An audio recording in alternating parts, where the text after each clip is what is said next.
வணக்கம் ஃப்ரெண்ட்ஸ், வாங்க இன்றைக்கி நம்ம எம்வி விலாக்ஸ் ஆஃப் மலர்விழி சேனலில் பார்க்க போகிறது என்னென்னா, கேழ்வரகு மாவு வச்சு கேக் செஞ்சுருக்கோங்க. ராகி மாவு கேக்கு தான் இன்றைக்கி நம்ம சேனலில் பார்க்க போகிறோம். வாங்க வீடியோக்குள்ளே போகலாம். பாருங்கள், ஒரு கப்பில் வந்துட்டு ராகி மாவு எடுத்து வச்சுருக்கேங்க.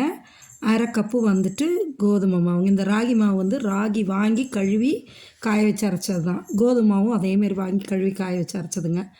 அரை கப்பு வந்து தயிர், அரை கப்பு சன்ஃப்ளவர் ஆயிலுங்க. ஒரு ஸ்பூனுக்கு வெண்ணிலா எசன்ஸ் தேவை.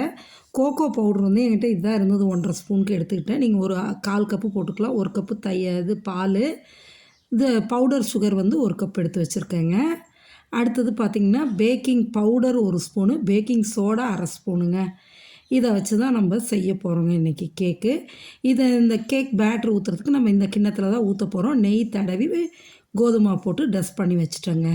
சரிங்களா? இப்போ நம்ம பேட்டர் ரெடி பண்ணலாம். அதை பாருங்கள், ஒரு கிண்ணம் எடுத்து வச்சாச்சுங்க. அதில் ஃபஸ்ட்டு வெட் இன்க்ரீடியன்ட்ஸ் எல்லாத்தையும் போட்டுக்கலாங்க.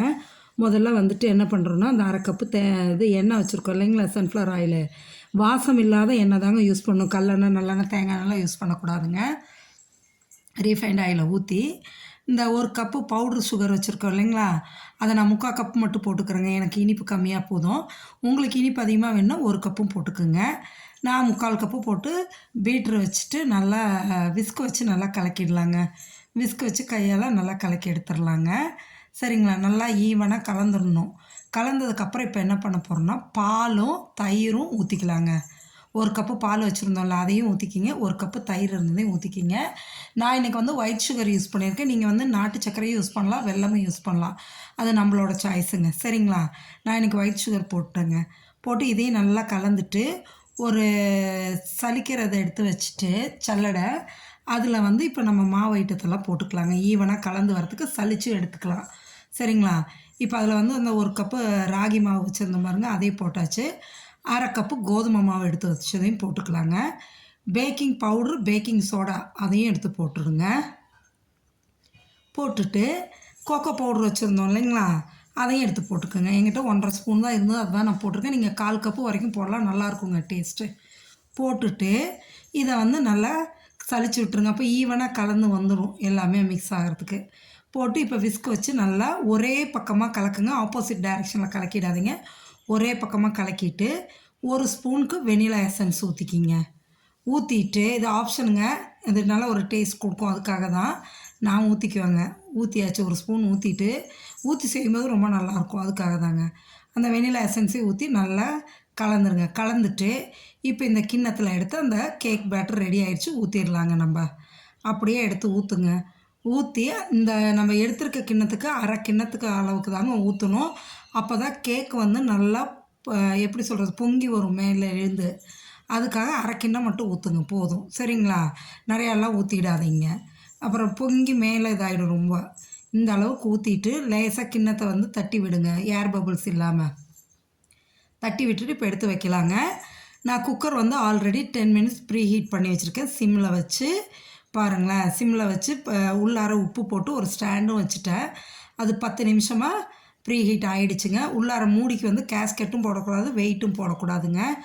இப்போ அந்த நம்ம பேட்டர் ஊற்றி வச்சுருக்கோம் இல்லைங்களா, கேக் பேட்டர் ராகி மாவு, இது அந்த கிண்ணத்தை எடுத்து உள்ளே வச்சுருங்க. வச்சு மூடியை எடுத்து போட்டுருங்க.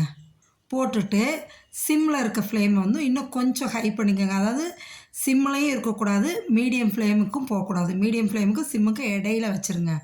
கொஞ்சமாக தீயை மட்டும் லைட்டாக ரைஸ் பண்ணி வைங்க. ரைஸ் பண்ணி வச்சுட்டு மினிமம் 45 மினிட்ஸ் வந்து 55 மினிட்ஸ் ஆகுங்க. நம்ம அந்த கேக் பேட்டர் ஊற்றுற ஹைட்டை பொறுத்து தாங்க இருக்குது, அந்த பேட்டரோட ஹைட்டை பொறுத்து.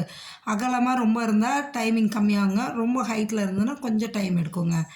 இப்போ நான் வந்து ஒரு 55 மினிட்ஸ்க்கு அப்புறம் பார்க்குறேங்க, நல்லா கேக் வந்துருச்சுங்க. இடையில 45 மினிட்ஸில் பார்த்தா கொஞ்சம் வேக வேண்டியது இருந்தது, அதனால் மூடி வச்சுட்டேன்.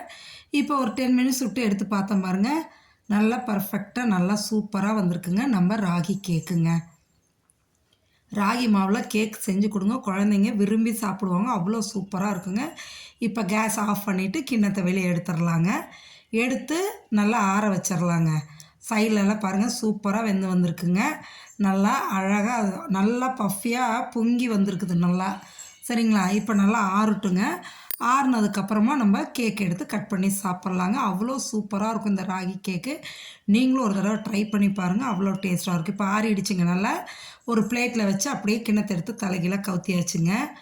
அப்படியே சூப்பராக விழுந்திருக்கு பாருங்கள். கீழே அடி பிடிக்கல, சைடில் அடி பிடிக்கல, தீஞ்சு போல ஒன்றும் ஆகலை பாருங்கள். எவ்வளோ சாஃப்டாக நல்லா இருக்குன்னு பாருங்களேன். இந்த அளவுக்கு சூப்பராக வரதுக்கு இதே மெத்தடில் இதே அளவில் போட்டு நீங்களும் செஞ்சு சாப்பிட்டு பாருங்கள். அவ்வளோ நல்லா இருக்குங்க இந்த ராகி மாவு கேக்கு. ராகி மாவில் கேக்கு அவ்வளோ நல்லாயிருக்கும். நீங்கள் செஞ்சு பாருங்கள், மறந்துடாதீங்க. பாருங்கள் இப்போ அப்படியே திருப்பி வச்சுக்கலாங்க. இது அடியில் பார்த்தீங்களா, ஒன்றும் அடி பிடிக்கல, ஒன்றும் அவ்வளோ பாருங்கள். ரொம்ப சாஃப்டாக நல்லா இருக்குங்க. இப்போ ஒரு பீஸ் கட் பண்ணி சாப்பிட்லாங்க. நல்லா டேஸ்ட்டாக இருக்குதுங்க. நீங்களும் ட்ரை பண்ணுங்கள். மறக்காமல் நம்ம சேனலை பார்த்துட்டு சப்ஸ்கிரைப் பண்ணுங்கள், லைக் பண்ணுங்கள், ஷேர் பண்ணுங்கள். நீங்களும் செஞ்சு சாப்பிட்டு பார்த்துட்டு எப்படி இருக்குன்னு எனக்கு கமெண்ட் செக்ஷனில் சொல்லுங்கள். சரிங்களா? இப்போ பாருங்கள், கத்தி வச்சு கட் பண்ணும்போது எவ்வளோ சாஃப்டாக இறங்குது பாருங்கள் கத்தி. அந்த அளவு சாஃப்டாக இருக்குங்க. நல்லா ப்ளஃபியாக சாஃப்டாக இருக்குது. நீங்களும் செஞ்சு சாப்பிடுங்க.